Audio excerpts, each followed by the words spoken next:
अगर आपको किसी के दुख दर्द से फर्क नहीं पड़ता तो अभी आप योगी नहीं बने। जी हाँ, आज हम भगवत गीता के अध्याय 6 के 32वें श्लोक का अध्ययन करेंगे और भगवान की वाणी से समझेंगे कि योगी कब मान्य होता है। तो आइए शुरू करते हैं। कृष्णाय वासुदेवाय हरये परमात्मने प्रणतः क्लेशनाशाय गोविंदाय नमो नमः। श्री कृष्णं वंदे जगद्गुरुम। जय जय श्री राम। तो आइए पठन शुरू करते हैं। ओम श्री परमात्मने नमः। श्रीमद्भगवद्गीता अथ षष्ठोऽध्यायः। श्री भगवानुवाच। भगवद गीता के छठे अध्याय का 32वां श्लोक है। आत्मौप आत्मौप देखिए, आत्मौ यहां जो आधा त है इस पर हमको आघात देना है। आत्मौप आत्मौपम्येन। पम्येन देखिए, प के बाद जो आधा म है उस पर भी हमको आघात देना है। तो आत्मौपम्येन, आत्मौपम्येन इस प्रकार से बोलेंगे। सर्वत्र, सर्वत्र यहां जो त्र है उस पर हमको बल लगाना है। तो आत्मौपम्येन सर्वत्र, आत्मौपम्येन सर्वत्र। इसके बाद अगला पद है समम। समम यहां जो समम के ऊपर जो अनुस्वार है उसके आगे प लिखा हुआ है, तो यहां पे सम जो अनुस्वार है उसका भी उच्चारण हम म ही लाएंगे। तो समम, समम इस प्रकार से बोलेंगे। समम पश्यति, समम पश्यति। देखिए, प के बाद जो बड़ा श है आधा है उस पर हमको आघात देना है। तो समम पश्यति, त पर छोटी की मात्रा है तो पश्यति नहीं बोलना है, पश्यति। तो समम पश्यति, समम पश्यति। इसके बाद है योर्जुन, योर्जुन। देखिए, य पर ओ की मात्रा है और उसके आगे एस लिखा हुआ है तो इसको दीर्घ खींचना है। तो योर्जुन, योर्जुन इस प्रकार से बोलेंगे। तो समम पश्यति योर्जुन, समम पश्यति योर्जुन।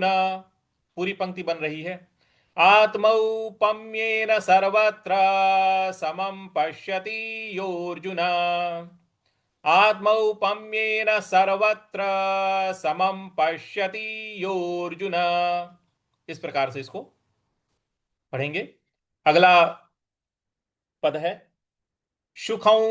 सुखौ देखिए, सु ख, ख के ऊपर जो अनुस्वार है उसके आगे वह है तो सुखौ, इन दोनों को आपस में मिलाएंगे तो बन जाएगा सुखौ, सुखौ, सुखौ।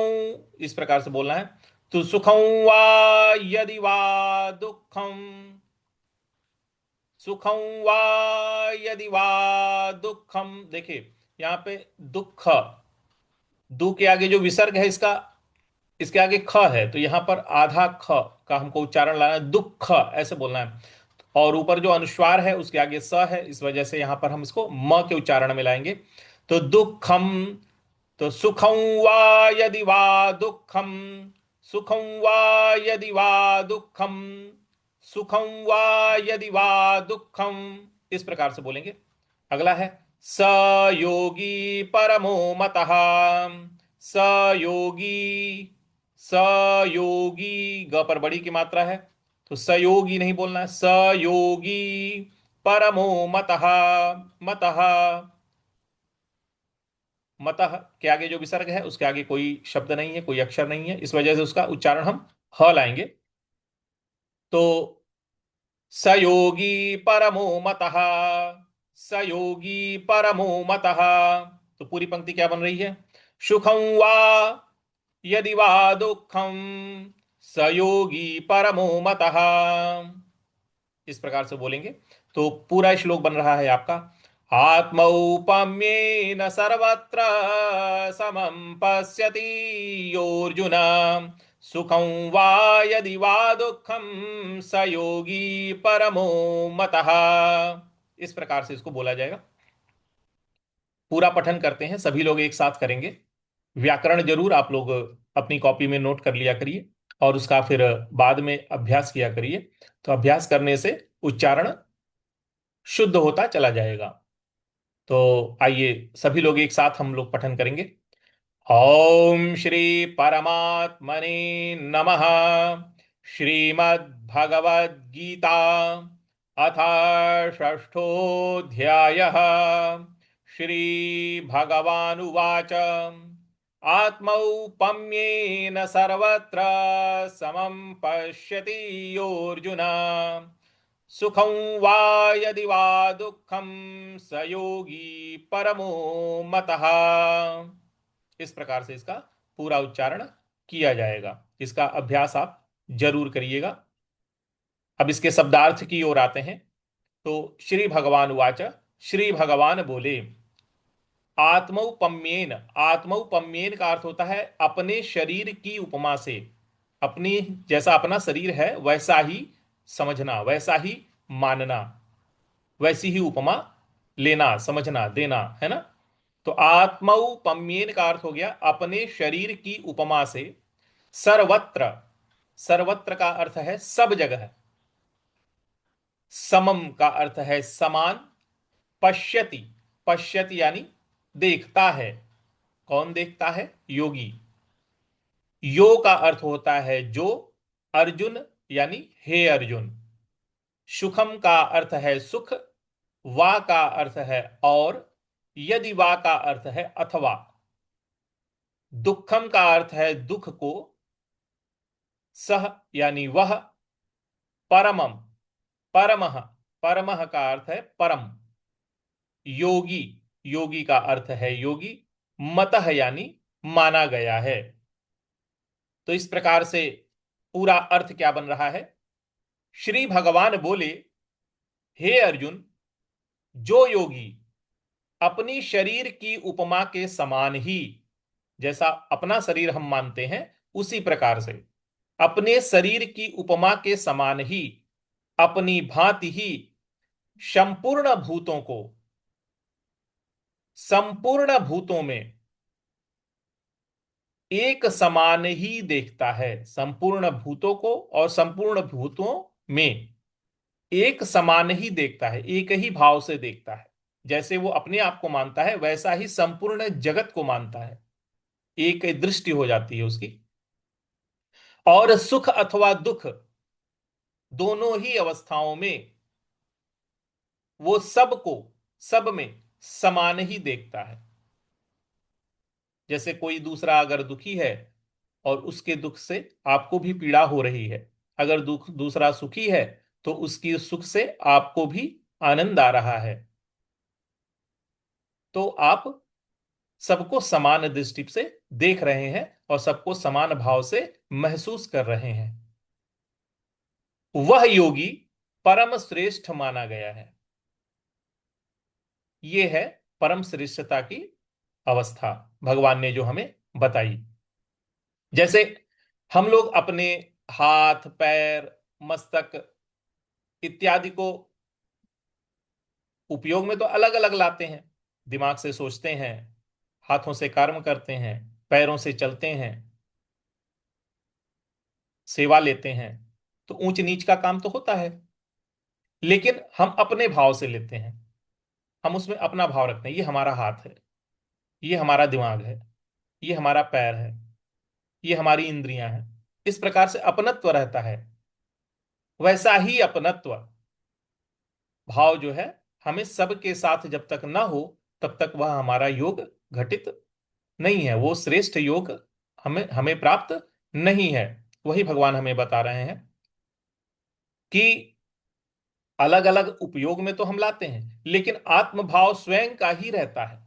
पूरे शरीर को हम अपना ही मानते हैं। जैसे अपने पूरे शरीर को आत्मभाव में अपना ही मानते हैं, उसी प्रकार यदि सभी प्राणी, सभी प्राणियों में हम समभाव देख सकें, सभी को समान रूप से हम मान सकें, तो हम परम श्रेष्ठ योगी माने जाएंगे। ऐसा भगवान ने स्पष्ट कर दिया। तो देखिए, भगवान ने यहाँ पर हमें तीन बातें एकदम क्लियर कर दी हैं कि हम परम योगी की अवस्था जब प्राप्त करेंगे तो हमें कैसा अनुभव होगा, हमें कैसा लगेगा। पहला, समभाव, अपने समान ही सभी का सुख दुख हमें महसूस होने लगेगा, ये हमारे अंदर परिवर्तन आ जाएगा। वैसी ही अवस्था में हम, जैसे हम अपने आप को सुखी और दुखी महसूस करते हैं, वैसे ही हम अन्यों के सुख दुख में भी हम उसी प्रकार से अपने आप को महसूस करेंगे। दूसरा, कि दूसरों के सुख दुख को अपने समान ही मानना, जैसा उनका सुख दुख है वैसा ही। और ये देखिए, पहले गांव वगैरह में इस तरह की भावना सभी के अंदर हुआ करती थी। अब तो धीरे धीरे वैमनस्यता और आपसी स्वार्थ की वजह से चीजें बदल गई। नहीं तो मैं जब छोटा था तो मैं देखता था, गांव जाता था तो वहां पर लोग जो है दूसरों के दुख से दुखी होते थे, दूसरों के सुख से सुखी होते थे, एक दूसरे का हेल्प करते थे। इस तरह का भाव सभी के अंदर हुआ करता था। अब धीरे धीरे धीरे धीरे वो चीजें स्वार्थ के वशीभूत और पश्चिमी सभ्यता के वशीभूत हो करके विलग होती चली जा रही हैं। खैर, हम तो भगवान की साधना में हैं और हमें उसी हिसाब से आगे बढ़ना है। तीसरी चीज भगवान यहां हमें समझा रहे हैं, अहंकार का गलन। जब हम इस भाव में आ जाते हैं तो हमारे, क्योंकि हम अगले को भी हम अपना ही मानते हैं, अपनी ही तरह का मानते हैं, तो हमारे और उसमें कोई भेद ही नहीं रह गया। तो अहंकार का दमन हो जाता है, अहंकार का गलन हो जाता है, अहंकार हमारा गलित हो जाता है। तो इस प्रकार से यदि हम इतने अनुभव अपने अंदर लाते हैं, अगर धीरे धीरे धीरे धीरे मन को हम अपने कंट्रोल में करके और धीरे धीरे इन सब अनुभवों को अपने अंदर लाते जाते हैं, भगवान की वाणी को अपने अंदर स्थिर करते जाते हैं, तो हम श्रेष्ठ योगियों की श्रेणी में अपने आप ही गिने जाने लगेंगे। हमें कोई अलग से प्रेजेंटेशन करने की जरूरत नहीं पड़ेगी। हमारे अंदर के भाव ही हमको जो है योगी सिद्ध कर देंगे। तो आज की भगवान की इस वाणी को हमें अपने जीवन में लाने की पूरी कोशिश करनी है, अपने साधना में इसको महसूस करना है, धीरे धीरे अपने जीवन में इसको महसूस करना है कि हम किस अवस्था तक पहुंच पाए हैं। कमेंट में अपनी अवस्था, अपनी साधना के बारे में जरूर बताया करें, आपको कैसा लग रहा है, आप किस प्रकार का महसूस कर रहे हैं, साधना कैसी चल रही है। ये सब बातें जरूर जो है कमेंट कमेंट में बताया करें, और इस साधना के बारे में लोगों को जरूर बताया करें, लोगों को इसमें साधना में जोड़ें, एक एक करके एक एक करके।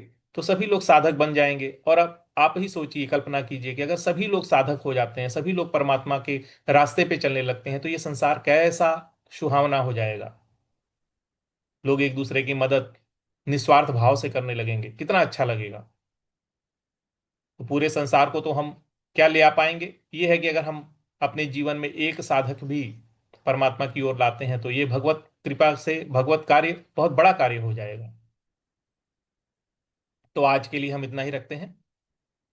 कृष्णाय वासुदेवाय हरये परमात्मने प्रणतः क्लेशनाशाय गोविंदाय नमो नमः। श्री कृष्णं वंदे जगद्गुरुं। सभी को जय जय श्री राम।